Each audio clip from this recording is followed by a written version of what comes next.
Good morning, the viewers of Civil Space TV. This is the third edition of the Community Voices webinar. We've had two before, and we hope that this series will continue going on. So thank you for joining us. For those joining us on YouTube, we request that you kindly follow this, subscribe to this channel, and then turn on the notifications so that you get similar discussions in future. Our panel today is made up of eminent gentlemen and ladies. We have Sam Evidence. Sam is a young, very energetic RDC of Kitagwenda district in Western Uganda. So he joins us today and is going to be one of the panelists. Then we have Phoebe Namulindwa, who is the resident district commissioner, that is RDC still, of Kassanda district.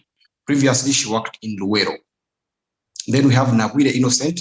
She worked with Tororo district for 8 years, implementing the programs we're going to be having for discussion today.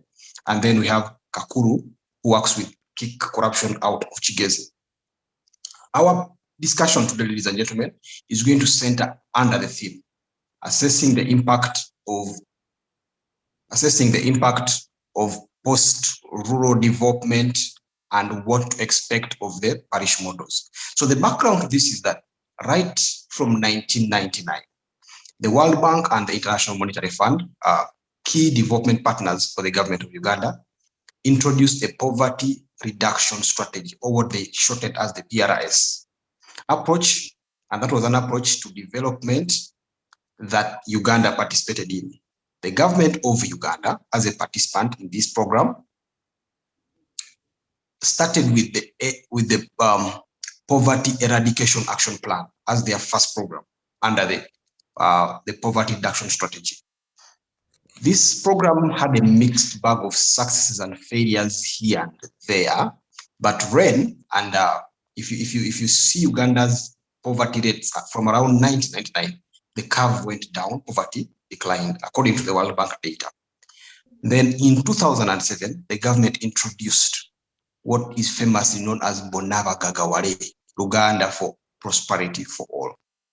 Under this, it was hoped that more people would make money. The government would support people that engage in agriculture, engage in livestock farming, engage in whatever economic activity they do to help them out of poverty and to make their lives better and to make the economy of the country more robust. That was later replaced, and now we got programs like Operation Wealth Creation that is currently running. We got others like the Youth Livelihood Fund, into which the government injected a whole 256 billion for the period of 5 years that it was implemented. We've seen the government investing a lot of money into SACCOS. We've seen the government telling youths, women, and other groups to form groups that they can support through the microfinance system. And this is what we are going to assess today, ladies and gentlemen. Have these brought about any successes? If not, how can the successes be achieved? If they have brought some successes, why is there still poverty prevalent in our societies, and how can we best maximize the benefits of these? It's also important to note that from 1993, poverty reduced in this country, at least according to World Bank data, from 56.4% to only 19.7% in 2013. These rates are impressive. That is a very big reduction as far as poverty is concerned. But unfortunately, from 2013 to 2016, poverty seemed to again pick up. And now currently, last year and this year have been very bad, not just for the economy of Uganda, but for so many economies around the world, especially those in the third world. You know that people have not been working, economic activities have been on hold, and there's a prediction that this is only going to exacerbate the situation and send more people back to poverty. So today, ladies and gentlemen, our dear esteemed viewers, we assess the impact of these programs. We know that you've perhaps been touched by them or you haven't been, depending on which side you are, but that then leaves us with a discussion today. Are they relevant? Have they helped? How can they be made better? What is the way going forward? So without further ado, I'm going to start with Kakuru, who is joining us from Kick Corruption out of Kabari. So Kakuru, as someone that has worked with ordinary Ugandans at the grassroots, what is your assessment of these poverty alleviation programs government has rolled out over the years as poverty reduction, as far as poverty reduction is concerned. And I'm going to give you 5 minutes to answer that. So Kakuru, the floor is yours. Thank you very much, Edwin, and dear panelists and listeners. Greetings from southwestern Uganda, Kabale, commonly known as Kigezi, the land of the Banyakigezi, and also greetings to all of you. And thank you very much, CCJ, for organizing this important virtual discussion to assess ourselves since maybe 2007, when these beautiful programs have been declared by the government of Uganda, intending to improve people's welfare in terms of whether socially, economically, politically, but also to make sure they live in a very conducive environment as far as their life is concerned. I think I must take this opportunity to thank the government for keeping planning and budgeting for its population, thinking big on how Ugandans can live better in their own country and enjoy their lives while on this land. I want to tell you, Edwin, that you and I, nobody applied to find himself here in Uganda, and therefore this is our land where all of us get proud, appreciate, and thank, and we have to perform and do and make sure that our land is really a land that everyone enjoys. And this one is done by every citizen, provided you are a citizen, whether you are a leader in whatever capacity, or you are a citizen and you are a leader at household level, or at community level, or maybe if you are at, let's say, international, you have an international assignment, but provided you still owe that kind of life to belong to Uganda, and you are Ugandan, it's very, very critical that we think about Uganda. So that we thank our leadership for the time they spend planning for us, and also think about different interventions to improve our lives. So back to your question, I think I have been in this country. Now I am 48 years old. Evidence agrees that if it comes to numbers of age, I've enjoyed more Christmas days than him and maybe some of you. And therefore, I've also interacted or participated in different government interventions as a citizen, but also as a leader in the sector where you serve, which is civil society sector, what others call NGOs. I have participated in different planning processes from the village level, parish level, sub-county level, where we have budget conferences that those platforms, government believe in, that's where the wish lists of citizens are discussed, are shared, and then district budget conferences where we meet, convened by the chair, every chair of LC5, for the citizens of that very district to bring ideas. And then these are the ideas that end up into a national development plan. So I have, as an organization, Keep Corruption Out of Uganda, together with other civil society colleagues, we have participated in planning processes and national plan development 1, 2, and 3. We are still engaging and bringing this, especially now this one that brings in a component, which we call parish development model, which is now ringing into our minds in oral discussions. But in 2000, all these programs, Edwin, you and I believe that me as someone who has worked at community level, doing community development work, I have identified that the challenges with these good initiatives, good programs pronounced by the governments, face a number of challenges. One of them is that the government does not fully consult the citizens. The government doesn't put the citizens at the center of their planning and consultation. Somewhere they are left out. In some of the gaps that we find into planning is that, Edwin, you agree with me, that although the planning structure is that you are supposed to start at village level, but these villages, these parishes, these a big number of citizens, do not even know what takes place during the planning and budgeting time of the interventions that affect their lives. And it is only a few, maybe employed or elite, who get involved in these programs without people knowing what takes place, what happens. And therefore, they seem to be disowned by the citizens. And they are called names like, these are government programs, instead of saying, these are our programs. And they become our programs when we have been involved, when we have been, participating in these processes. If we are not, and we see programs now just being implemented, you don't know where to begin, where to start, especially where different ideas come in, like revolving fund, that you have to receive this money, pay back, and then this money goes somewhere else. And then you see the whole of this cycle of revolving, of borrowing, of accessing these resources becomes really something strange to this person who is a beneficiary, who is intending to benefit from this government program. So lack of citizens' participation and consultation is a core problem that we need to address as Ugandans, and has affected all these programs since 2007, as you have mentioned them. The other second one is that in our planning and in our implementation, Edwin and I and colleagues and those listeners, you agree that the feedback mechanism from bottom to top or top to bottom, that kind of accountability, whether vertical or horizontal, lacks a lot. And because people do not get information, people act without enough ideas on where to begin and how to manage some of these ideas, and do not know where these resources are and how to access them, and who will administer this, who will do what.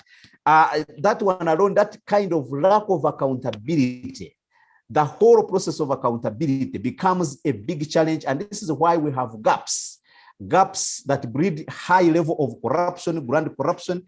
This is why we have gaps that breed mismanagement, misallocation of public resources. And these are the issues that affect these very nice programs that the government brings to implement. The other one is that if you see the way these programs are implemented, the implementational structure of these programs, first of all, new structures are created. If you take an example, if you remember very well Bona Bagagawale, and you remember very well the structures within Operation Wealth Creation, youth livelihood and women funds, they create new groups, new structures, and these structures lack what we call corporate governance at that level. The governance at those groups, first of all, there are no clear guidelines and policies, and therefore some laws to guide. And this is why at that level, groups end up accessing funds or not accessing funds, but those which access are also mismanaged.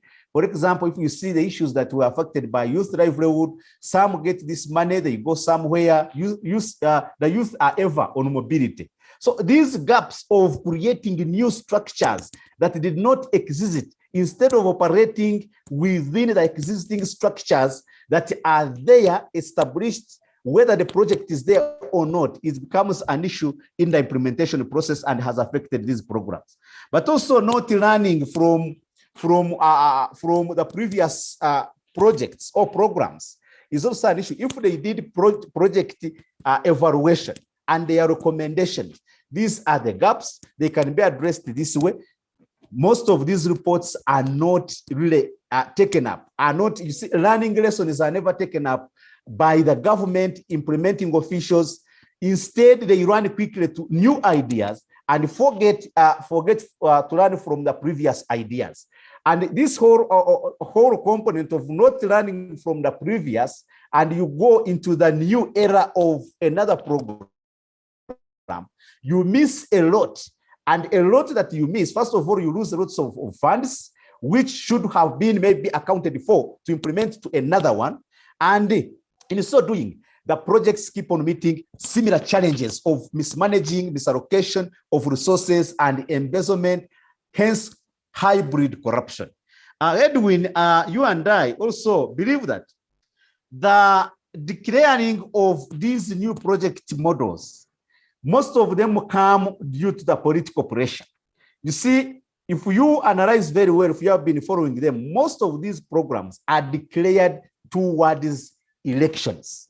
Maybe presidential elections, parliamentary elections, local government elections, to capture the interest of the voter to cast a vote, knowing that, yes, there is this that is going to change my life.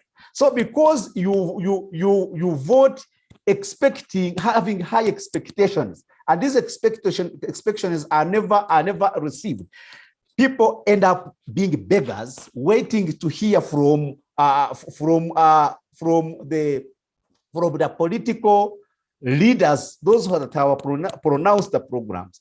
And once they don't benefit from it, you remember we spent a long time in elections, running up and down, apart from this last concluded election where COVID-19 affected us. But you see, elections in Uganda also take a lot of time, a lot of citizens' time, and hence spending time without that time being used to be productive.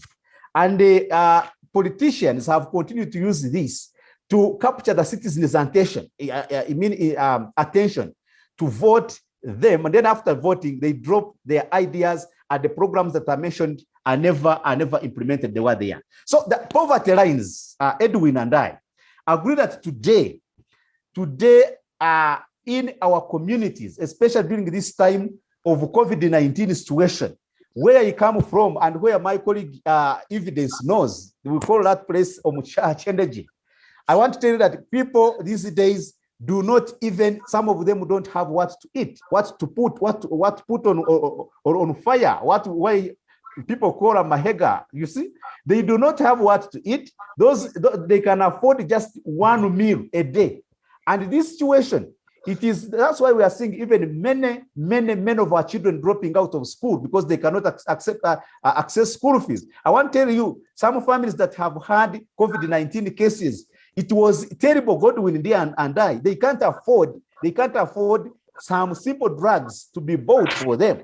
And this is why we have lost a number of them. I think these programs, Edwin, we have to accept that the nature in which they are declared to the citizens of Uganda, they raise high expectations. There is nothing much that is received. They are abused by a few people, and hence, this is why you see the poverty levels rising day and day, according to the reports that we have received. Thank you very much, Edwin and my colleagues.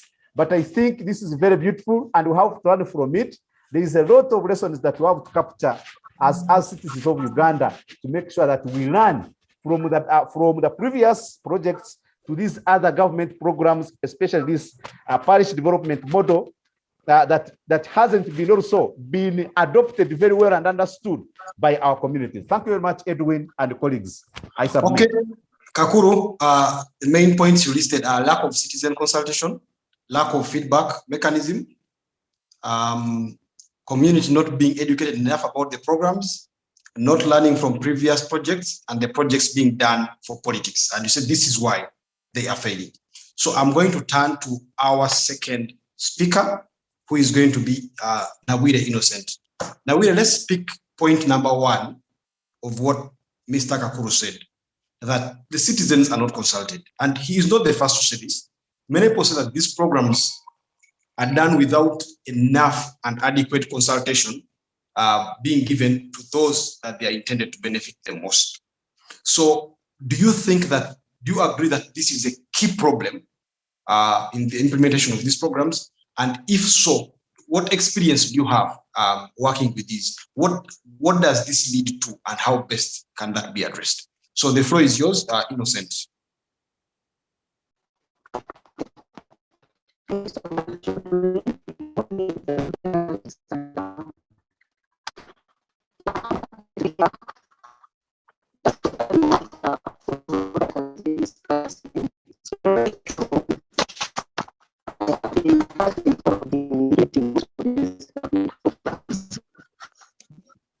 Hello, Innocent.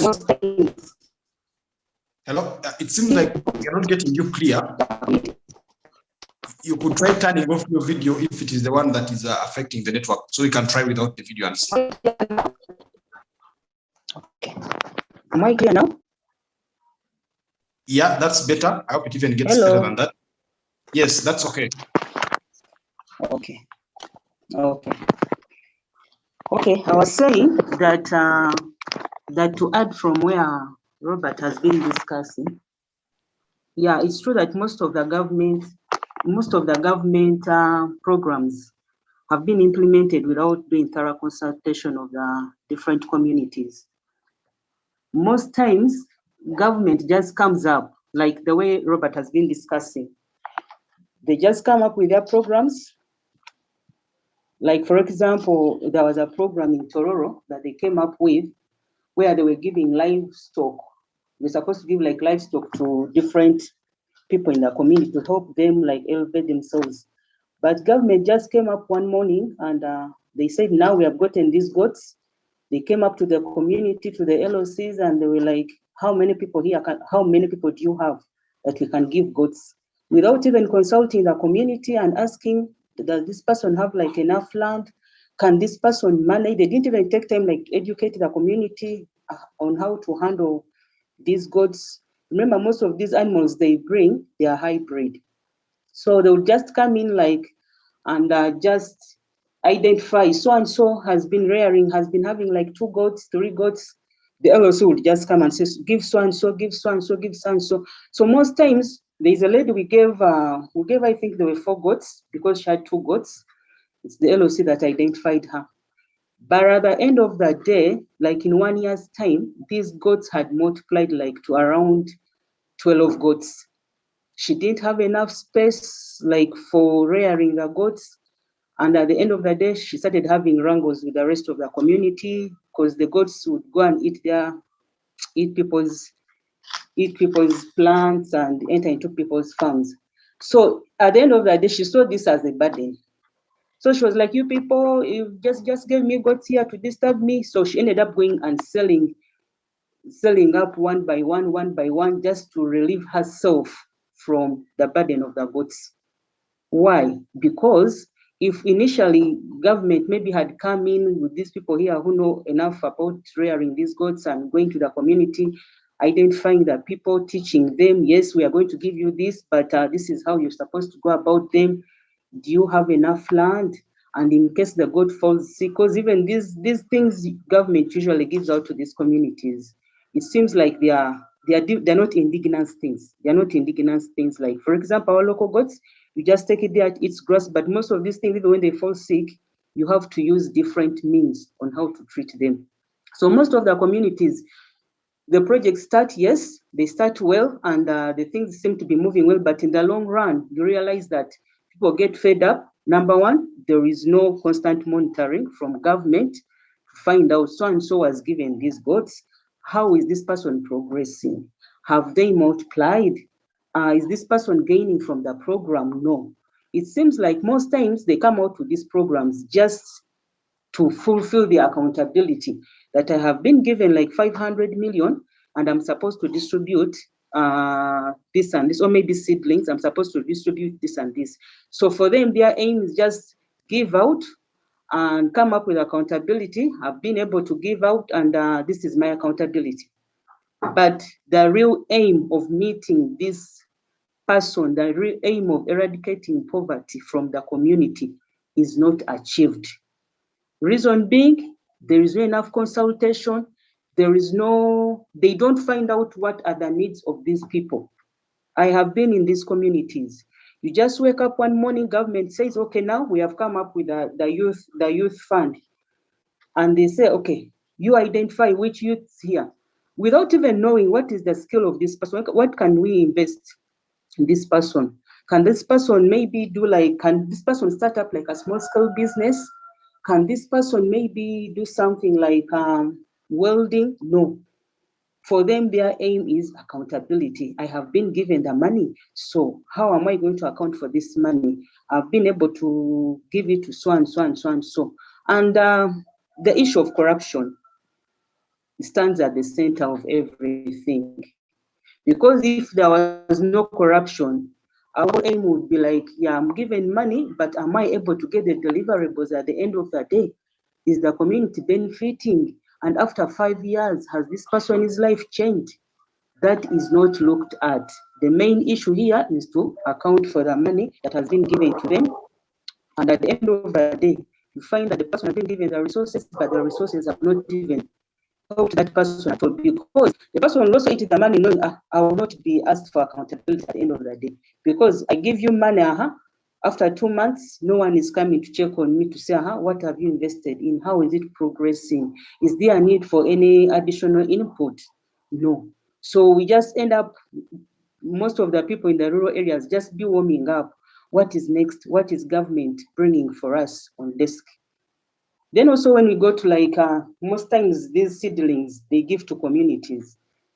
People get excited because, those people in the communities who have like big land, they get excited, I'm going to get seedlings from government. But government goes ahead and brings in like those advanced, for example, like maize. The people will plant the maize. The maize has its own issues. They don't even sit down to consult from the communities and teach them, we are giving you this kind of seed. This is how it's supposed to be handled. They just come, distribute, and go back and give accountability. We have been able to distribute this amount of seedlings to the community. And at the end of the day, people just start seeing rare diseases attacking the plants, and they just say, the government is the one that gave us this maize. And you go back like after 3 months, because maize matures after 3 months, to try and find out how the seedlings, they tell you, the things you gave us just died in the garden. So someone's life just becomes frustrated, and they just, okay, next time they bring, we shall just receive. Even these people here, these LOCs we deal with most times, for them, they're like, you bring. They use it like to show the community, you know what, I am working hard. Yet at the end of the day, if they would be the ones to sit down with us and say, no, you know what, we are giving so-and-so this, but this so-and-so doesn't have that capacity to do this thing. Maybe you give it to so-and-so. They don't do that. They just say, give so-and-so, so-and-so. And they also do it because now they are the local leaders in the community, and they have their own people they favor. So even if someone has the capacity to do something, because they have their own wrangles with the LOC, they have their own wrangles, they will not consider that person. Yet that would not be an issue if government would really put their like inadequate supervision, whereby we who go to implement, we first go sit down with the community, find out, are you able to do this? Are you able to run this? But because we always go and consult from the OOCs will give you their people they want, and their people they want will not end up solving anything. Okay. Yeah. Okay. Thank you very much. So you agree with what Kakuru said, that consultation is lacking, and that is the root cause of most of the problems. Then there is lack of supervision. The programs are not implemented at all, not implemented well, just done for accountability. And I think that is also what Kakuru said, that it's only done for the political capital. Now, I'm going to turn to someone that has supervised some of these programs by the virtue of her being an RDC, and that is my good friend, Namulindwa Pheobeh. Pheobeh, there are those that argue that these programs are a waste of scarce government resources. For them, they take the line that in a country like ours, the government should invest in bigger things like industry, commercial agriculture, not coming down to buy welding machines for a group of youths. That if the government invested in the bigger things, the youths would get jobs there, the economy would take off, and everyone would be better off. Do you think these programs are relevant, being someone that has worked with and supervised them over the years? So that is your question, my good friend Namulindwa. Thank you so much, listeners and viewers. And thank you for the opportunity. I don't know if you can hear me very well. Am I clear? She has muted. Is that okay? Okay, is that okay? Okay. Yes, it is okay. Very sorry. I was actually moving. I'm in the field, but at least I parked somewhere so that we have an engagement. Thank you so much for the opportunity to be part of the panelists that are discussing a very pertinent issue that is very important for our country, Uganda. I'm an RDC I was an RDC in Wero, and I'm also currently an RDC in Kassanda, where this gives me an opportunity, being that I am a chief government a monitor, to be able to talk about what exactly I believe should be done, and if like what has been stated about the fact that government, people are advising that government should actually invest in things to do with industries and commercial agriculture, other than programs such as UWEB and Myoga, those ones that are basically giving capital to the wananchi. To a large extent, I also I believe, to me, I also think that it is quite important, because if Uganda is to reach a middle income status, okay, and when you look at the NRM government, okay, the country cannot enter into modern economy without people who are people who are still under subsistence. When you look at what the NRM government has done under it, and what manifesto states about like among the first or the 5 priority areas that is putting into that is going to concentrate on this 5 years term, one of it is more or less like creating wealth and jobs. And we have quite a number of monies that have been injected, especially in most of these programs. But you realize that like we are looking at poverty. Poverty is still at its highest in terms of what? In terms of the villages where me have been privy to work. But when you look at when you look at some of the things, like for example, programs like the Myoga, and then you look at programs like Bona Bagagawale that was there some years ago. We need to also try to understand the fact that right now, given what the circumstances we have in our country, you realize that yes, money has been injected in this program, but they have yielded less. So because of some of the reasons that some of our friends have talked about. So in a way, when government pushes for industrialization, when government pushes for commercial agriculture, you realize that this will actually benefit quite a number. But also, I want you to put in mind that when you look at, okay, commercial agriculture per se, how many people have land? How many people can practice large-scale agriculture? This is because we have issues to do with land fragmentation. We have issues to do with the policies that are in place that do not favor. For example, like now where I have been, you find that people don't even have land. We have so many issues that are impeding people from being able to produce on large scale. We still have issues of inheritance that are affecting women. We still have issues that have to do with how the law is. For example, the law of inheritance, the law of like most of the things that are under the office of the Administrator General. And this is more or less, this is the office that is responsible for ensuring that the estate of course, the Administrator General gives one individual who is being selected by the community to be in charge of the assets of the deceased. But you realize that the responsibility that is given to them is to ensure that they look for the properties of the deceased, but also to divide amongst the beneficiaries. That is when they identify them. So we've realized that many of the land has actually been fragmented because of such policies. And yet the president tries to always push for people to try and have land on large scale, because that is the only way. If we do not fragment this land, that is the only way that government is going to be able to support some of these people, and also to be able to push people to be able to practice commercial agriculture. But because of some of those things, so we need to look at it in a very holistic manner. We look at the policy, we look at the legal framework that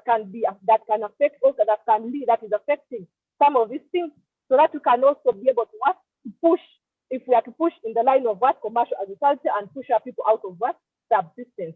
We have these other when you look at some of the other programs that are that government has put in place. For example, now we are pushing for the parish model. It is true that like what my friends have talked about, the issue of citizen participation. But also you need to understand that, yes, sometimes you find that citizens are engaged. When government looked at some of these, when government, sorry, just a minute, someone is organizing me.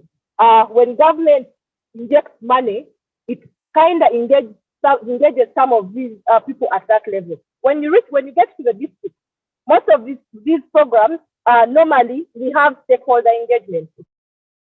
Okay, but the problem we have that I realize that is hindering some of these programs is because you find that most of us at the district have our own interests.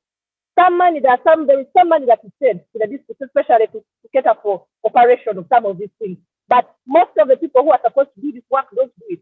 Okay, they do not do due diligence. The issue of beneficiary selection. One of our friends talked about the issue of choosing like the LCs. When you look at the LCs also have their own hidden agendas. So you find that the people who are supposed to actually benefit from some of these programs do not end up benefiting.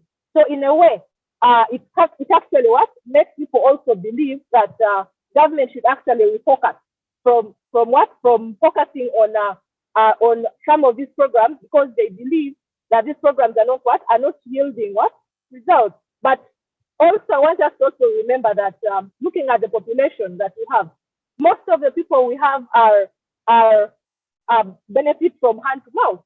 So many of them don't have land. Many of them don't have, like now, COVID has affected most of us, or most of the people. So when you're trying to push for industrialization and commercial agriculture, you find that we also need to be considerate. We also need to put into consideration some of these factors that are actually affecting many of the communities where we are coming from. And then maybe another issue, I think I've mixed them a little bit, I've mixed them up, but when you look at government focus on people pushing for government to be able to focus on industrialization, yes, industries, like now in Kassanda where I am, we have quite a number of industries that are coming up, and these are employing quite a big number of people. But the problem we have is we do not have labor laws. Our labor laws do not favor like the minimum wage. We have quite a number of our children who are being exploited in these particular jobs. So if we are pushing for industrialization, if we are pushing for commercial agriculture, we need to look at the legal framework. We need to ensure that we have policies that are actually going to enable to see that they look at all these circumstances. They try to exhaust and see to it that even our people, as people are pushing towards, if as government is pushing towards commercial agriculture and industries, our people are protected, that they can actually be able to benefit from some of these programs, unlike some of these other programs that have already been in place. Most of them are opposed to you cannot really talk that they're those ones that have given out success. Some of them have been successful, but there are also some factors that really need, some issues that really need to be addressed if government is if Uganda is to reach or achieve the vision 2040 and also reach the middle income status. Okay. Thank you very much. So I'm going to move to our final panelist for the first round, and that is going to be Sam Evidence, the RDC of Kitagwenda district. Sam, I believe that you have read about these programs, maybe in the reports that your predecessor handed over to you, and you're currently supervising the ones that are there and the ones that are about to come, such as the parish model. So I want you to just tell us briefly, since the government initiated the first of these programs in 1999 to today, 2021, are they getting better? Do you think the government keeps learning from its failures and making things better, or is the government repeating the same mistakes that it has been making over the years? So what you're going to do is answer that question and then make an assessment for us on whether these programs are the white elephant that Innocent said they are, achieving very little after so much investment, or actually they are achieving a lot with mega investments and are the solution to this country's poverty. So Sam, over to you. Thank you so much, Godwin and the panelists, Comrade Dala DC and Kakuru and everyone. I am glad to join you this morning for this important discussion that will see us know a few things on what is really wrong with some of the good programs that the government come with. Now, I do not want to say that maybe I've read about them, because once you are posted somewhere, you surely get to know what has been happening, because you interact with the people and then you get to know what has been happening on the ground. That doesn't take a lot of time for as long as you are dedicated to your work. Now, I do not want to agree with some people who want to say that maybe these programs have never done anything, or the money that we inject, that the government injects in these programs, never benefit never really bring out any fruits. The truth is that some of these programs have helped some people and they have really come out of poverty. If you followed the presidential campaign trail, the president was he used to play. They used to play some videos there in the evening when he would be addressing the place. They would be playing videos of people giving testimonies on how they have benefited in different government programs and how they have enriched themselves. And I want to assure you, panelists and Godwin, that this is not only happening like only in one part of the country or in Kampala. At least in each district, you find where you find a very good testimony where someone has benefited from OWC, from NADS, from Bona Bagagawale, and they have paid school fees for their children, they have built good houses, and they are doing better. So, but unfortunately, those testimonies tend to be few, but the truth is they exist. Now, I think what we need to focus on is to see how we can increase on the number of people who benefit and take a step in their lives.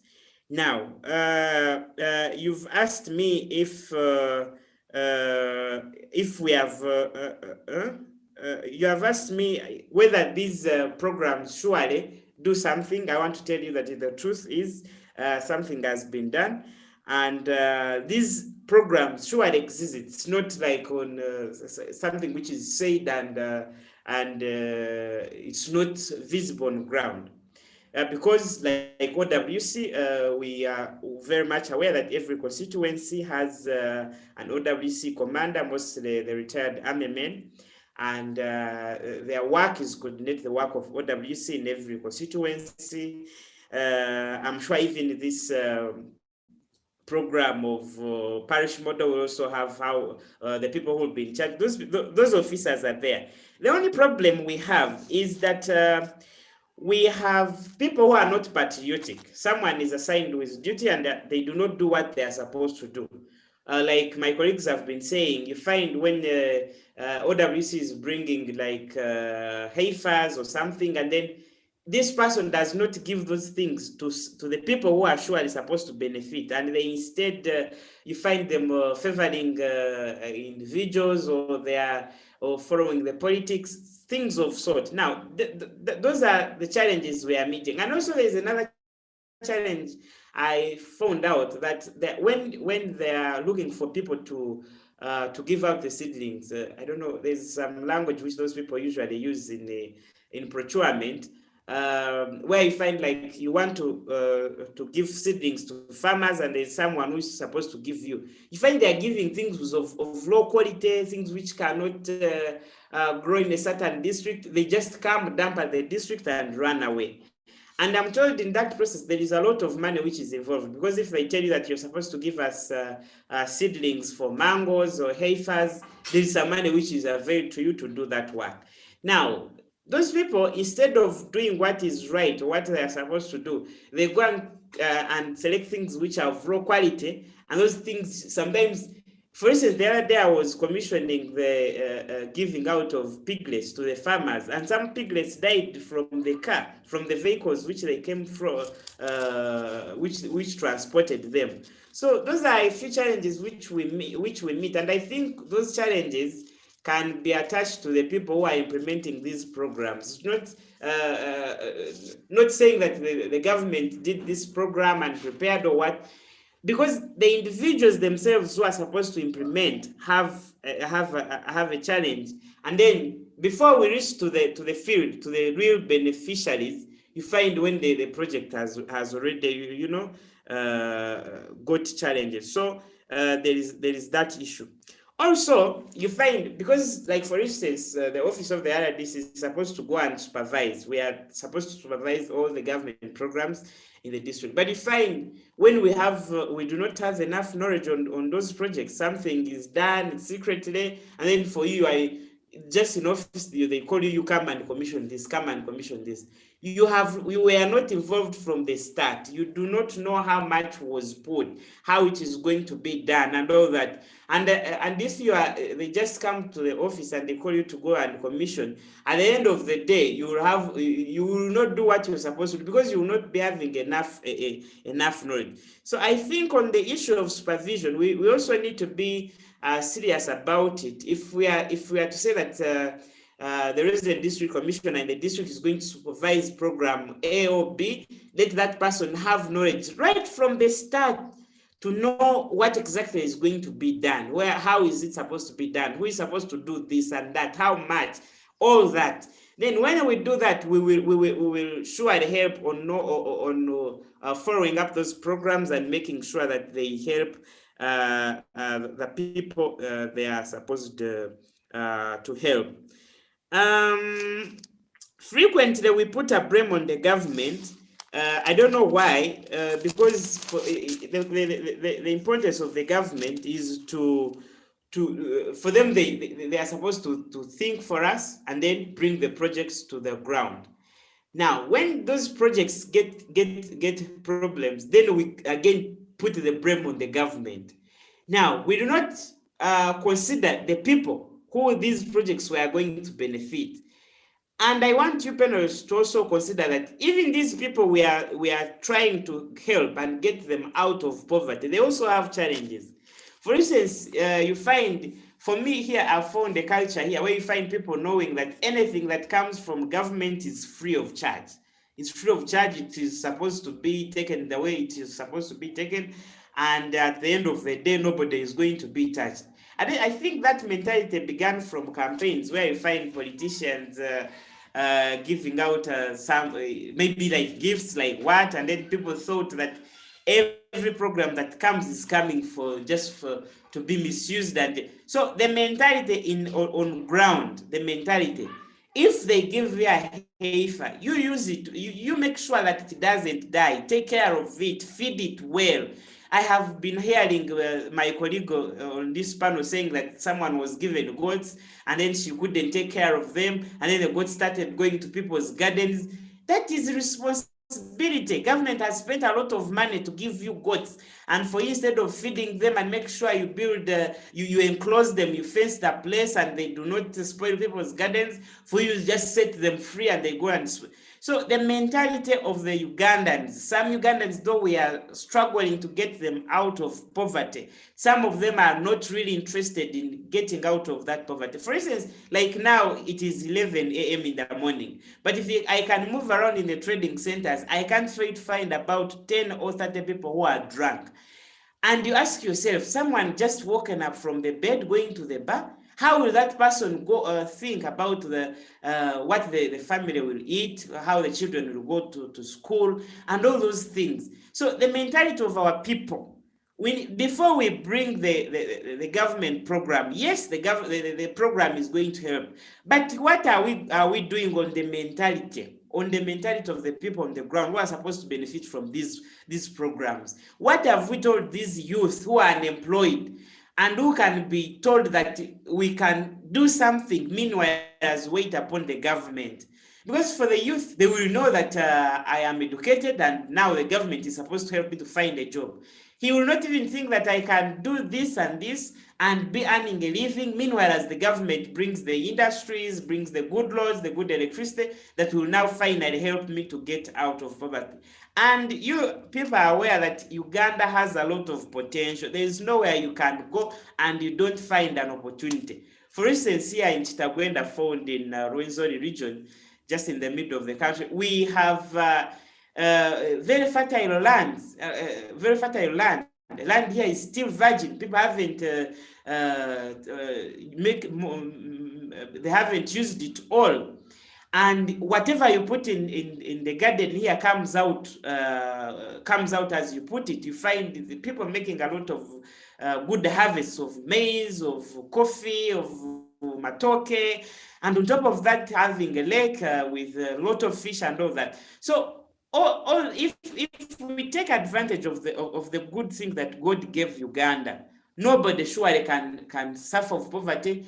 And with this good government, I do not want to say, maybe you people think that being the other this and saying this is the government which surely goes and thinks that we need to help people and get them out of poverty, and they bring certain good program like Parish model. They say, now we've tried the constituency, we've tried the sub-county, let's now go down to the parish and see if we can do something. And you find people still poor. I surely think that we have not been so patriotic enough to make sure that we take advantage of these government programs so that we can help our people. And now, lastly, what I can also say, we have a bad clique, I think a bad group of people. Before the government program is unveiled, before a government program comes, someone goes on TV to say, this program it will not help anyone.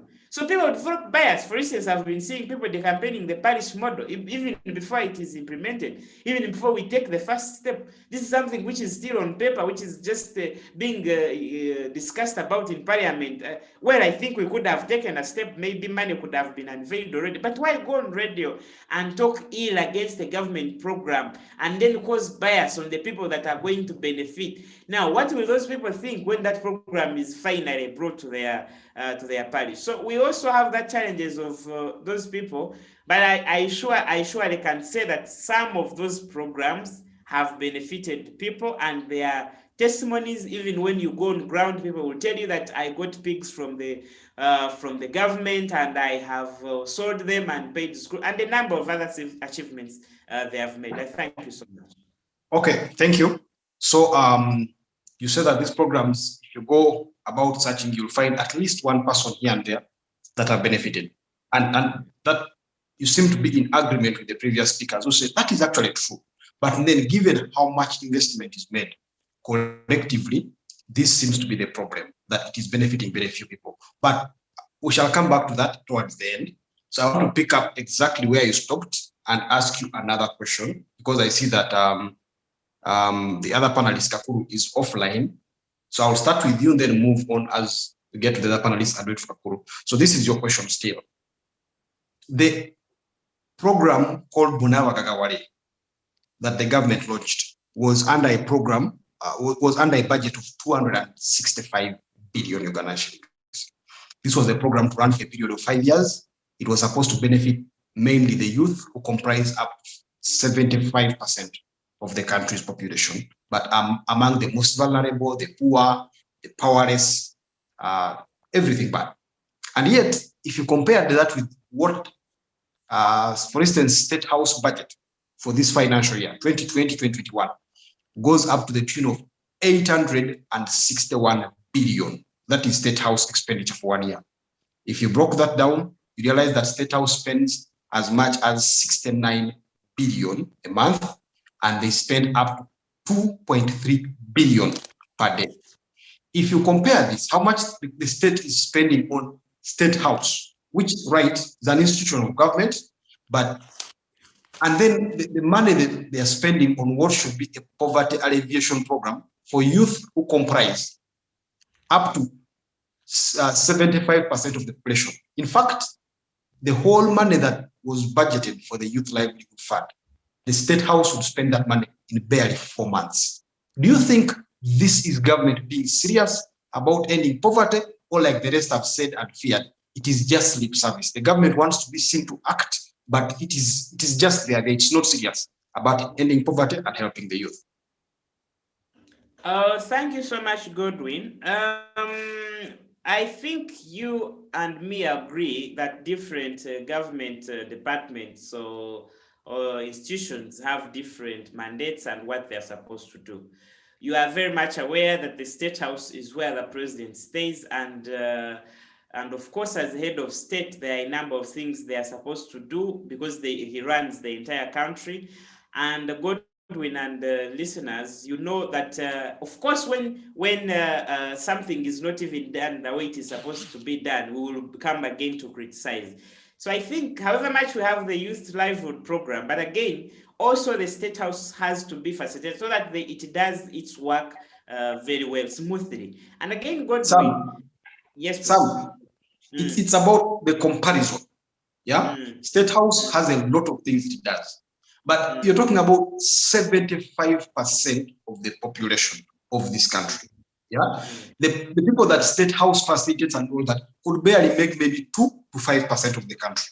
So if you put, and the youth should be the potential, they should be the future, they should be the one driving agriculture and all these projects. Yes, you're making a very good case for the State House. Don't you think that that money just tells you that the government is not serious about the youth? Yeah, because if they were serious, if the tables are turned, it should be the youth getting that much and State House getting this little. I don't disagree that State House needs money, but just comparing how much they get and how much the youth get, that for me causes fear. Well, if we are to compare, then again, I think we shall consider the fact that, or we will need to ask if the government put how much billions in the youth livelihood program, how did the youth use it? Have that money been used and was not enough? Godwin, you'll be shocked to find out that the money you are saying that should be increased, some of it is still in the bank and the youth have never even applied for it. Now, why should you say that the money that is being taken to State House should now be added on the program of the youth, yet the youth have not even used what is there for them? So I think if the youth were using that money very well, and we are saying that, and we are lacking. For instance, for me, I've not had anywhere where the youth are complaining that yes, they put money for the youth livelihood program, but that money is not enough. So many youth are interested in making use of that money, but they have not found it because it is not enough. And you'll be shocked also to find out, because I'm not trying to blame anyone, but you will be shocked to find out that even the money which is put for them for the youth livelihood program is being misused.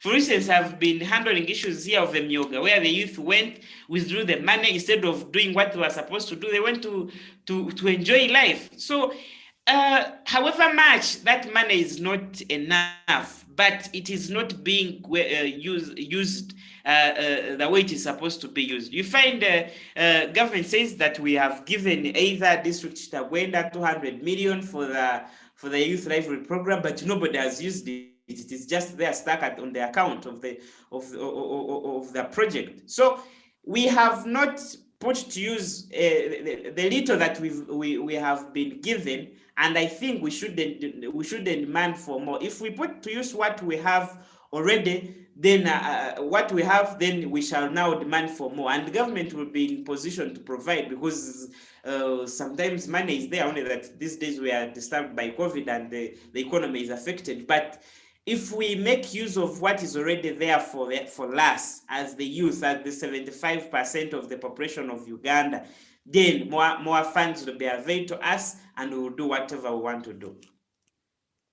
Okay, thank you very much. You can now turn off your video and mic so I can move to the next panelist. And our next panelist is going to be Namulindwa Pheobeh. I want to talk about corruption at the level of enrollment. In all these programs, we keep hearing claims of corruption by the officials, by the beneficiaries. For instance, the Youth Livelihood Fund, the beneficiary is not sending back the money. In 2000 and in April 2020, the permanent secretary in the Ministry of Gender, Labour and Social Development, which is the ministry in charge of the Youth Livelihood Fund, said this before Parliament, by the way, that youths were conniving with the officials to steal, to eat the money, to corrupt the money, and not use it for the purpose that was intended for, and that has affected this implementation and the government's benefit from this. So how much does what do you think government can learn from this? And as the chief monitor of government programs in Kassanda district, how are you going to help the government to ensure that these officials, the officials on the ground implementing these programs, don't squander this money, they don't misuse it, and that the youth or whoever is intended to benefit from, for instance, the parish model, are not using the money for their own benefit? So what mechanisms do you have in place as the chief government programs monitor? Thank you. Thank you so much for the opportunity and for that question. I am one person who also, I concur with what has been stated, because corruption has actually affected most of these programs. But corruption, like it was stated, runs all through, okay? And it goes through the management and right down to the beneficiaries, like what some of my people have talked about. Because the people who are intended to benefit, once they get the money, you realize that some of them actually connive to steal the money from the rest of the group members. And even when you look at the way the beneficiary selection is done, it also leaves a lot wanting, okay? But I believe, and what I'm doing in Kassanda personally, is I am encouraging citizen access to information, because I believe when citizens have information about the kind of the money that is coming into at the district and who are basically who are the intended beneficiaries, I believe that this is actually going to help them feel that they are part of it. And then also stakeholder engagement. Stakeholder engagement, this one actually cuts across right to the beneficiaries, not only the local leaders. I believe that if all of them are brought on board and they all know that it is not government money, because we are actually government, because you find that many people tend to look at government as something that is somewhere, okay? Like government is, I don't know, like Museveni and the ministers and all that. But government is me and you, okay? And whatever money that is being squandered, it is money that me and you as taxpayers are putting in, because we pay taxes indirectly and directly. So if you're looking at your neighbor, if you're looking at the chairman, LC1, putting in people who are actually not supposed to benefit, who are actually not supposed to earn or benefit from this program, and you tend to look the other side, then the problem also starts with you, because at the end of the day, the people who are supposed to benefit and have their livelihood improve are not going to benefit. For example, the example of YLP.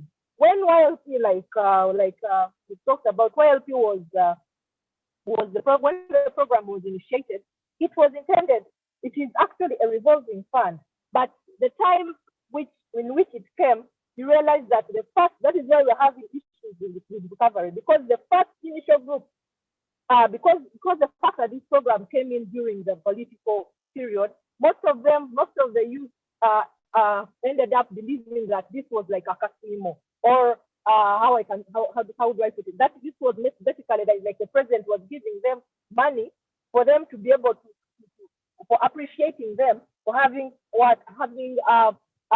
supported him in elections, which actually wasn't the truth.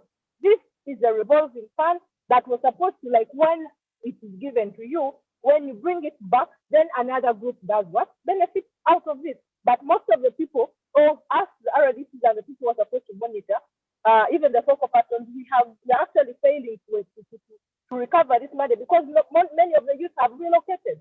They have gone to other villages, other districts, and we cannot trace them. Yes, initially, when you find that if due diligence was done, okay, by the technical team on who is supposed to benefit, and we have that close supervision of the group, we closely monitor them about their progress, the challenges they are facing, and the fact that if these people were educated and given an opportunity to take part or to participate in activities where they are being trained, then it would actually not have an issue. But also this goes back to the mindset of some of us as young people and those who are supposed to benefit from this program.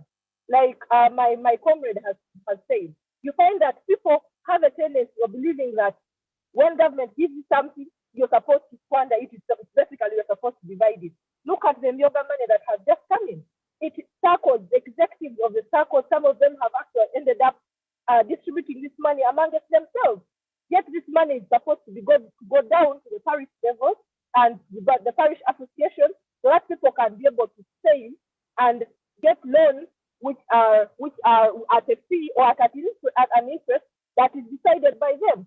But the people, being that it is based on trust, that is how these leaders are chosen. You find that even the people, because they do not have information of when the money is coming, how much we are supposed to get, then you find that we have a section of people who are actually benefiting or who are getting money and getting kickbacks out of this money at the expense of those who are supposed to work, at the expense of those who are supposed to benefit.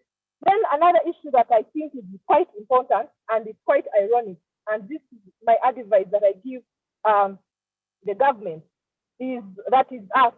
I think we need to review our salary structures, because we have like, for example, a chief administrative officer who is earning basically peanuts, but this is the person who is supposed to supervise all programs that are worth like 5 billion or 100 billion or so, okay? And he's getting this like this little money. So in a way, you find that some of them tend to become passive when it comes to some of it. If you find someone who's not patriotic enough to realize that they need the fact that just by the mere fact that they applied and they got this position, they are supposed to push themselves that money and salary is not it's important, but you need to look at other things whereby you're serving your country and helping and rendering a service.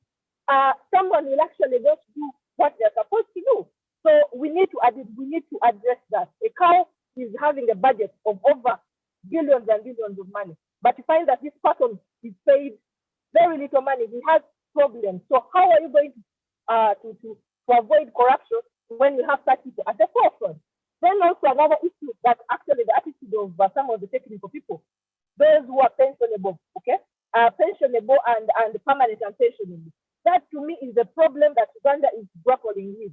We need to change that structure. We need to change that system, because sometimes you find that this kind of people and attitude is what has made people have impunity.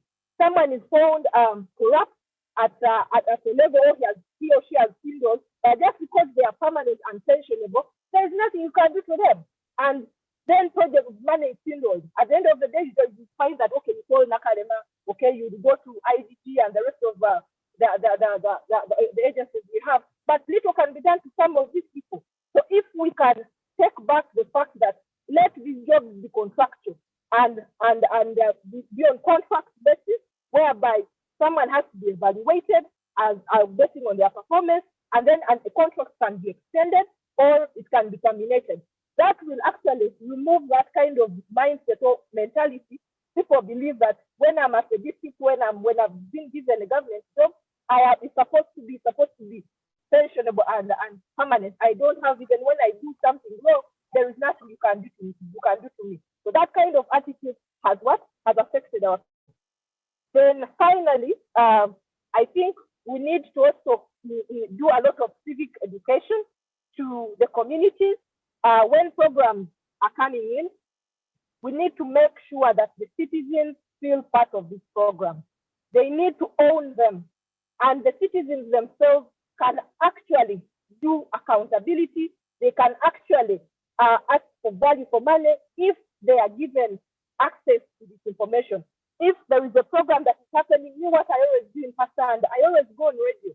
You invite the technical team, let them advise, let them give information about the programs that are there and who are intended to benefit and when these people intend to benefit. If it is a revolving fund, let them know that this money is going to be given.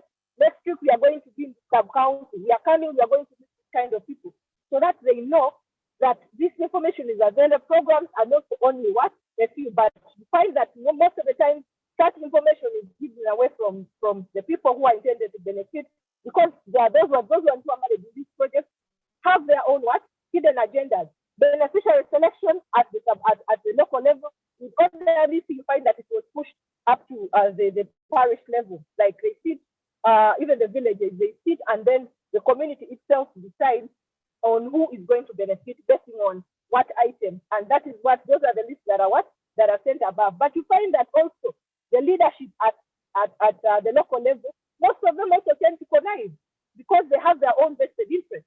They put the name of the husband, then put the name of the wife, then put the name of you find that many of them are like from one household. And those of us who are supposed to ensure that we monitor and supervise these people, we end up actually not doing what we are supposed to do. So the blame that if we are to see results in this country, if Uganda is results, all of us need to change our attitude. If you're given a job, you must ensure that you do what you're supposed to do, because many of us cry looking for jobs. But once we get to these jobs, we tend to do contrary to what we are expected of as citizens of Uganda. We need to go back and love our country and remember that we are not going to get another Uganda. We only have one Uganda, and that Uganda, it requires all of us to work together to ensure that we get to the level where we are supposed to be. Thank you so much for the opportunity, and back to you, sir. Phoebe, before you go, you have a second question that is going to follow up that. There is also this claim that most of these programs are designed in such a way that they benefit people that have political connections or that support the ruling government.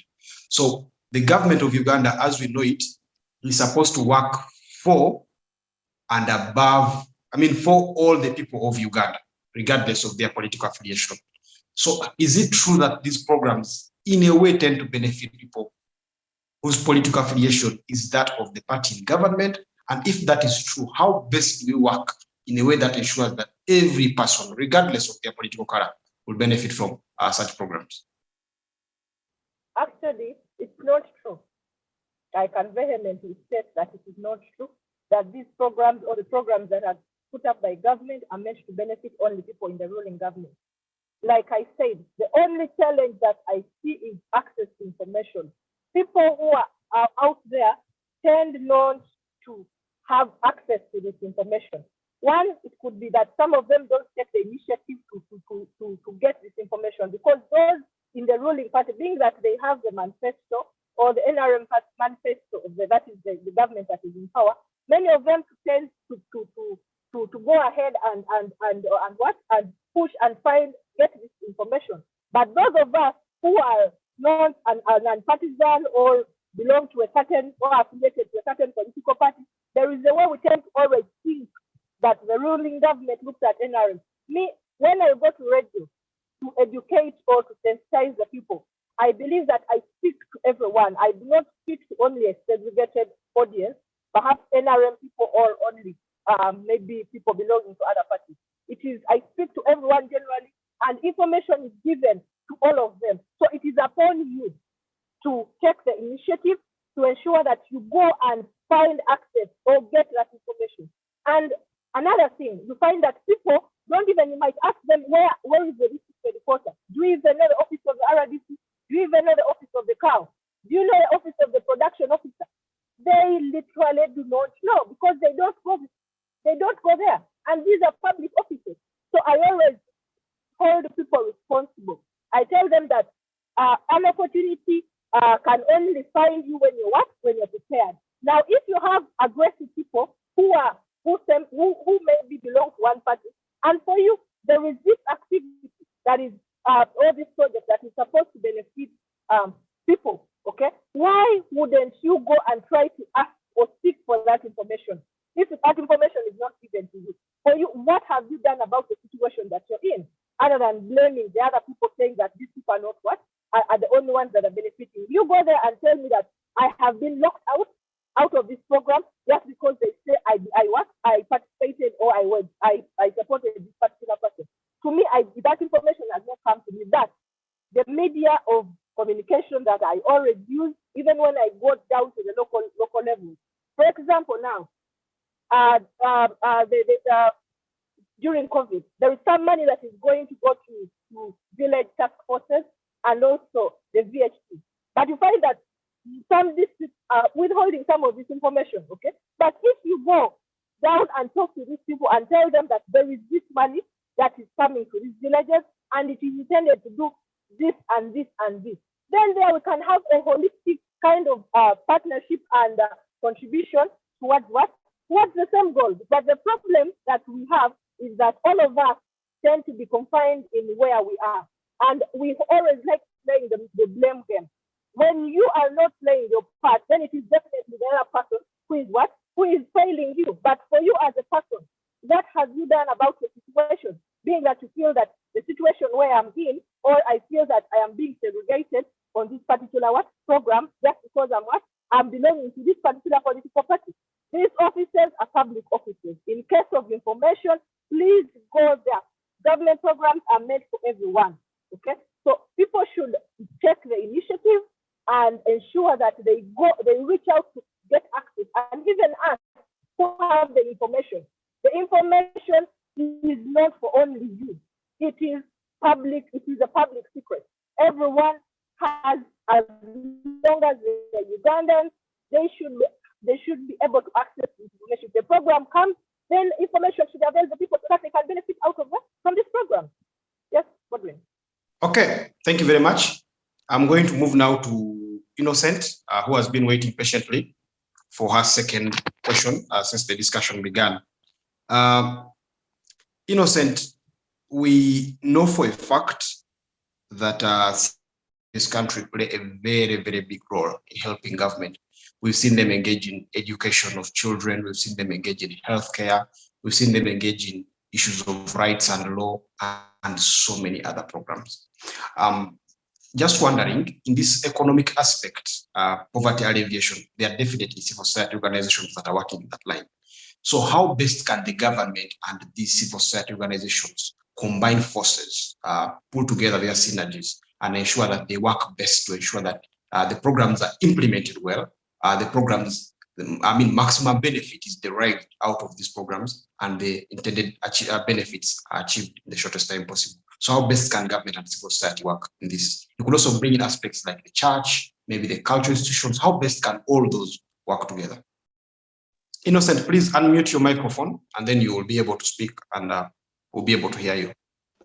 Yeah, government can work with civil society delivering to the communities. If only government can trust civil society, because most times these NGOs, stroke civil societies are the ones that they come to the communities and they open up their organizations there. So most times, most of them now, for example, like the one I work with, Smile Africa, we mainly look at women, empowering women, giving them something to start, like work, and even helping like the orphans and different people who are in need, disabled people, the elderly.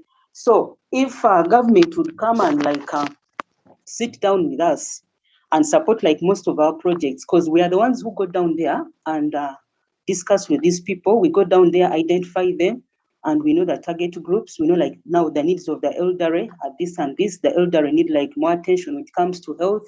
The elderly need like maybe to put for them something like to sustain them because they can no longer go to work.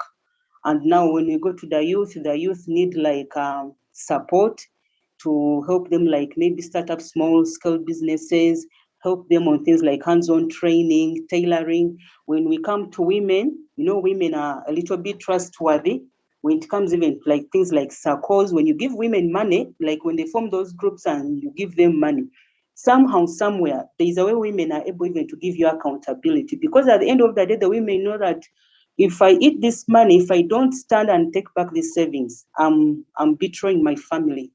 Because when you go to those communities, most of the communities, rural communities, it's the women that feed the children, it's the women that look for school fees, it's the women that do everything. Most men in the rural communities just wake up to go and take alcohol and just move around because they know at the end of the day, the woman is there. So how can governments come and work with civil societies or NGOs? Number one, most times government looks at civil society as an enemy, because civil societies go out there in the real issue on ground.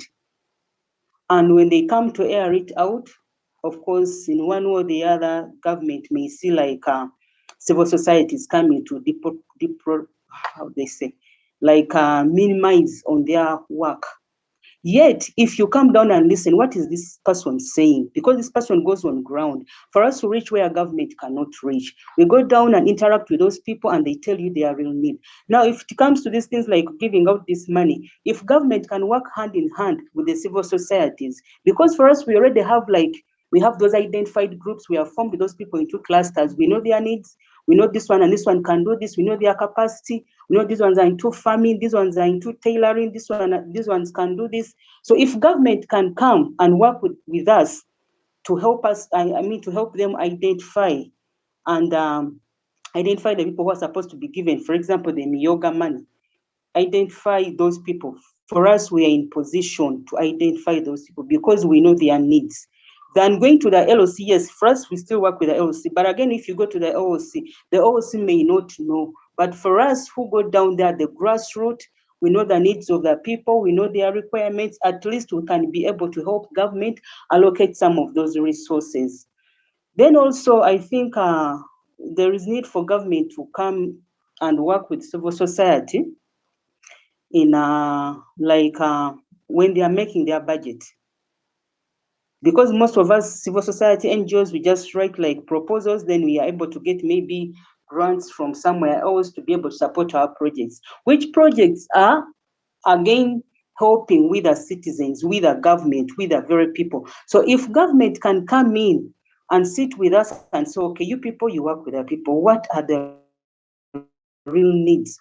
If it is this money here of eradicating poverty, how can we best invest it? Whom can we give this money? Because for us, at least, we know the people who need the money, we know the people who, if it's the elderly, we know what the elderly need.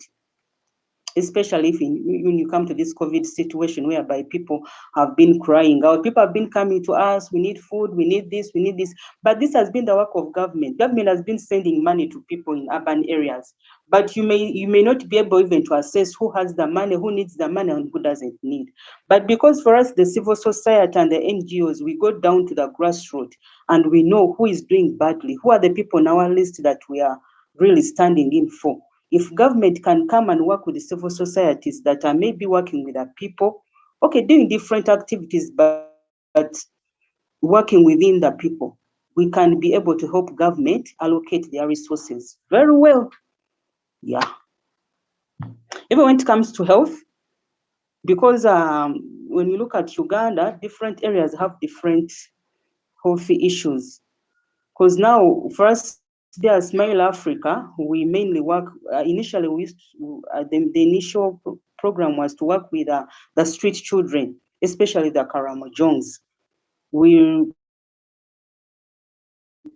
tried putting them in a home and taking care of them, taking them back to school. And you find that most of these children, the biggest disease that they suffer from is fighting.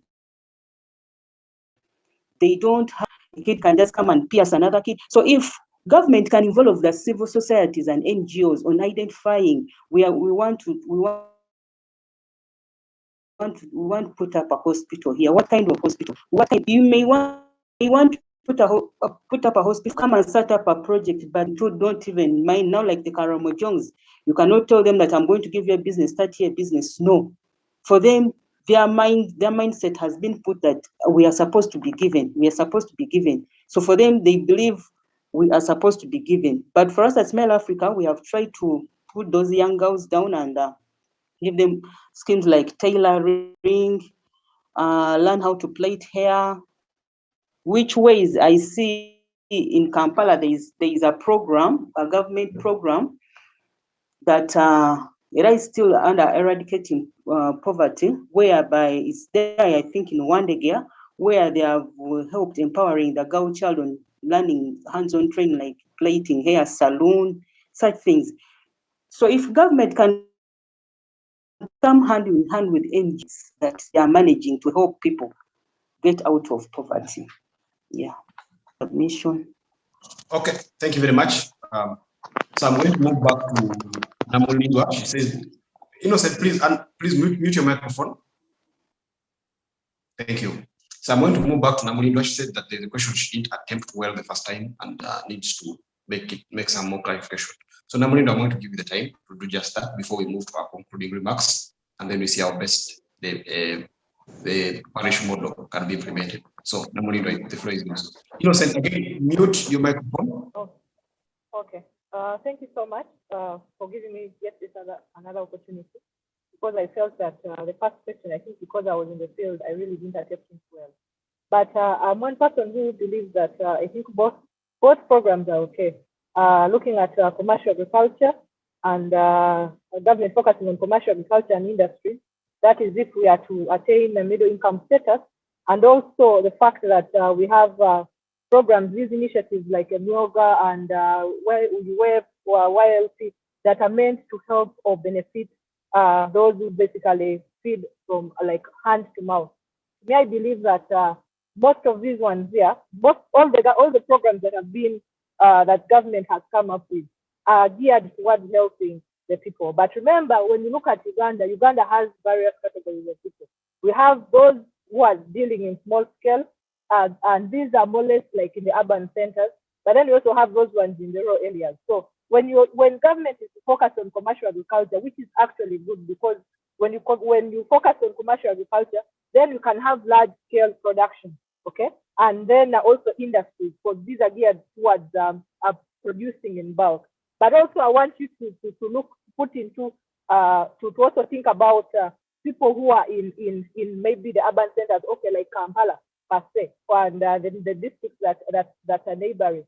You realize that, for example, the issue of the land question that we have, because this is one of the biggest issues that is in this country, and it is one of the problems that are affecting large scale production, commercial agriculture, and maybe sometimes you find that the construction of maybe some of these industries. The land tenure in Uganda is more or less mine, okay, and then freehold or public land. And we have the customary that is maybe in maybe the northern part of Uganda. Those areas in northern Uganda, that is where you have large chunks of land, and someone like families, because it is communally owned, you find that people can take part in they can grow food on large scale. But when you come to Uganda per se, land has been fragmented, like I talked about. It has been fragmented. People are sitting on land or plots of land that are almost 20 by 30, and government and we, the physical planners or district planners in these areas, have let this happen. So you find that person is still going to be under subsistence. This person is perhaps trying to has put up maybe has a small sigiri or charcoal stove where he or she is trying to earn a living. So these programs, such as Youth Livelihood and Myoga, they are basically intended to help such people who are actually earning at small scale. But the way these programs are being managed, that is what leaves a lot of questions. But there are also those people who have actually benefited from this program. We have testimonies of people who have benefited from these programs, whose livelihoods have actually improved because of the money that they have gotten from government, and it has enabled them to improve their livelihood. But we also have scenarios where, like the management, like I told you, how it trickles down to the last person. There are things that, as we, the chief monitors, we as the people who are implementing this program, the policy makers, we need the people who are sending these guidelines. We need to ensure that we involve everyone before beneficiaries are selected, or people who are going to benefit from this program are selected. We need to ensure that we involve everyone. And information should be available to people if they are to benefit from this program. But on the other hand, also, when you look at like commercial agriculture and industries, we need to look at a holistic, something that is holistic, that is going to, like, is it applicable? Can it benefit everyone? Now, I'll give you a scenario. While I was in Luero, the Ministry of Agriculture extended or offered 3 tractors to the district. And amongst the people, the guidelines they sent us were supposed to choose people who had all over 20 acres of land to be able to be among the beneficiaries of what? Of this initiative or the notion that was coming from government. But we actually failed to get people who had like 20 acres of land in Luweero, the district that is just next to our people. We failed to get them. We only got in Katikamu North and Katikamu North and Bamnanika constituency. But in Katikamu South, there was nobody because land has actually been fragmented. Like I said, we have land laws that do not favor commercial agriculture. For example, the issue I talked about of the Administrator General's office, because it is an office that is under government. When NRM government came into power, all the land titles that were in and the taxation registers that were in Uganda, they were handed over to central government. Now you find that some of the responsibilities that are under this office is that it deals with property of the deceased people. If the deceased did not leave a will. Now you find that these people, the family sits down and it chooses an administrator whom the administrator general gives some powers to be able to go and administer or look for properties of the deceased, pay maybe the debt of the deceased, and also to divide the property amongst what? Amongst the beneficiaries. Now what these people have gone ahead, even the issues we have on land, you find that they have gone ahead to divide. If you have a family that has 12 beneficiaries and you only have 2 acres of land, so you're going to find that people are going to divide this land amongst the 12 people. Now, how much is every individual going to get? And we are basically pushing it for what? For commercial agriculture. So you find that the president is fighting so much about the issue of fragmenting land. But if that is not addressed by the policymakers and they don't look into it, especially when you're handling issues to do with inheritance, which is one of the issues that are affecting Ugandans, especially if we are to go into commercial agriculture, then we shall still have 20 by 20 plots of land. We shall still have people who do not have where to grow from or to plant or to practice agriculture from. But as a country, we need to address most of these issues, so as to be able to move forward. I thank you. Okay, thank you very much, Namulindwa. And it's from there that we're going to start concluding. So I'm going to pick up with you and then move to Sam and then move to Innocent. It's unfortunate that along the way, we lost Kakuru. He had already made his first submission and he wasn't able to make any other. So I'm going to ask you this question now, Namulindwa, so that you can conclude. On your part, having said all this, having been there, witnessed these programs, see the reason some have succeeded and seen the reason why some have failed, and all your experience, how best should the government implement the parish model in 3 minutes? Okay. First of all, I believe the government has to hold stakeholder engagement. Stakeholder engagement involves every leadership at all the village and also the parish leadership, the sub-county and the district levels. All of us have to be brought on board and we have to be sensitized about what is entailed in the parish model. If we do not understand what is entailed in this model, then it will not actually it might not yield the results that government intends to yield. We also need to ensure that we also need to put in mind what were the intentions of government by putting or coming up with the initiative or the program of the parish model, because the initial idea was that the district is a bit far from the people. The sub-county where everything has been run is also a little bit detached from the people. So government felt that this time around that if we push it to a parish, because you might find that a parish has a composition of like maybe 3-5 villages at most. So managing that unit at that level, because these are villages, then it's going to be meaning that it is being decentralized. It is getting nearer to the people. So, and their involvement, because I believe the idea behind it is to ensure that we have citizen involvement at that lowest unit of leadership and also the community.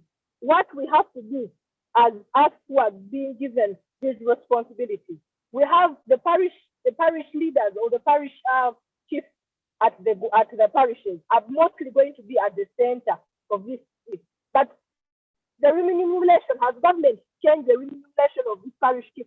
Because almost all the workload is going to be pushed to them. We might find that we're going to have a similar problem that is up at the what?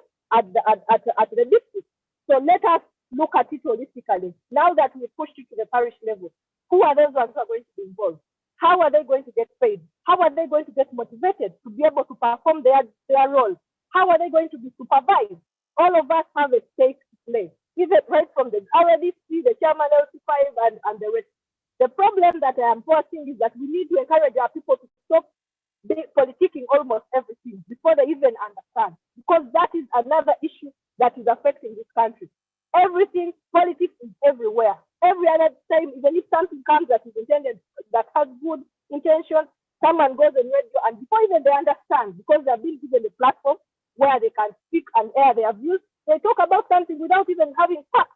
So I think we need to go back to the element of loving our country, okay, putting our country first, and that first understanding, and also that government has to ensure that it makes us understand this particular parish model if we are to implement it.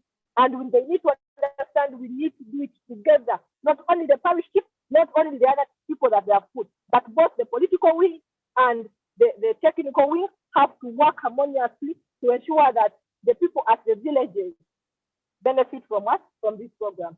Thank you. Okay, thank you very much. From RDC Kassanda, it was great having you, and thank you for your time and your submissions today.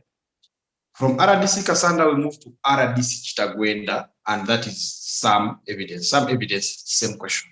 What lessons does government learn, and how best can government implement the parish model if it is to extract the maximum benefits out of the program?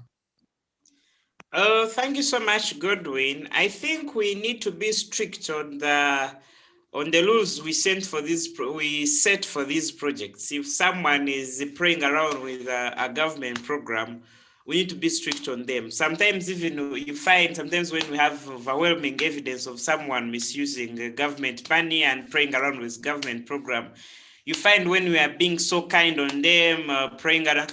I don't know if we even have enough rules other than arresting someone and embarrassing them in the media. I don't know if we have enough laws to say if someone has stolen or misused or prayed around with the government program, if they are arrested and forced to recover all that money that they misuse. Also, I think we need to engage the stakeholders, people who are going to implement this program right from the start. Not that when a project has just reached at the middle, at the peak, and now we say now we can incorporate the other DCs.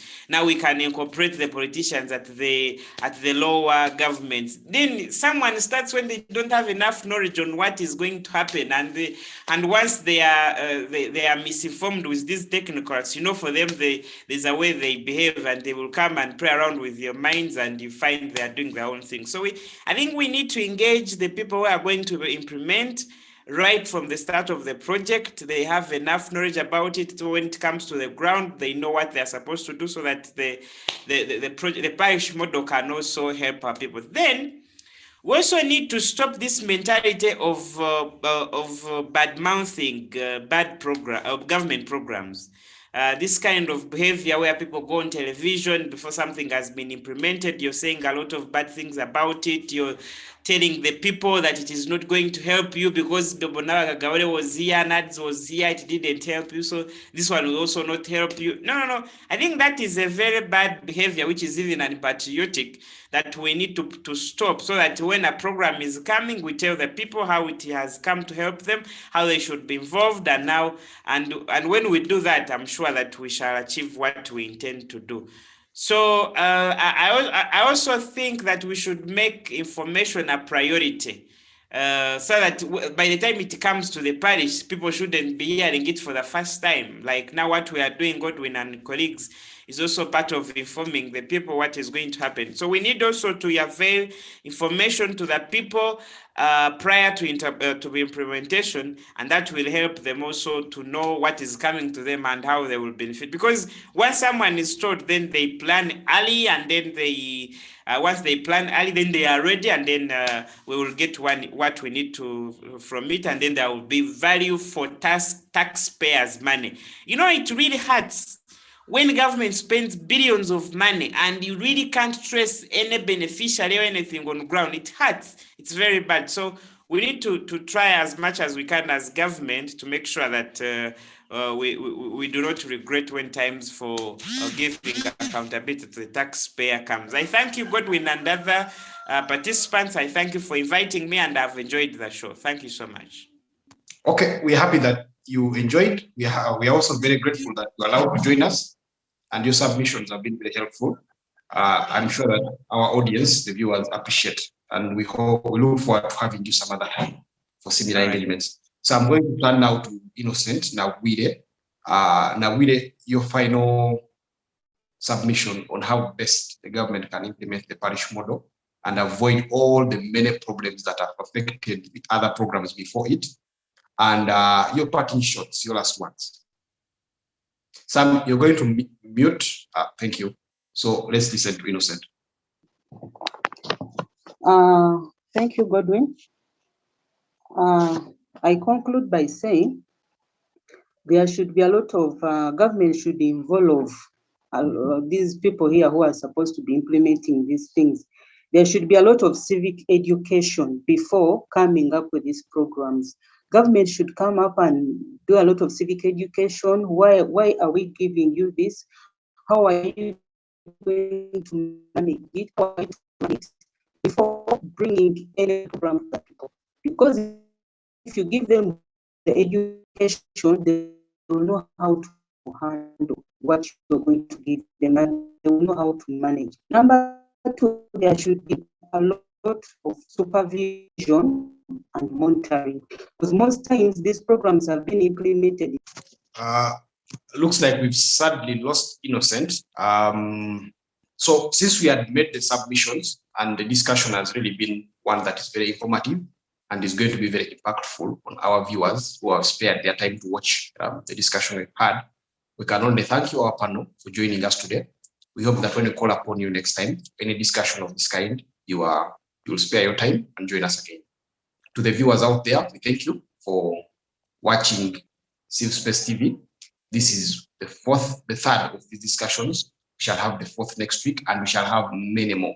When you check the CivSpace TV channel on YouTube, you will see that the other discussions, one for the youth, one for the politics of our country, and we hope that through these engagements, we can have a more accountable government, and we can also be more participatory citizens and make this country better for all of us. So from this side, thank you. See you next week. God bless you all.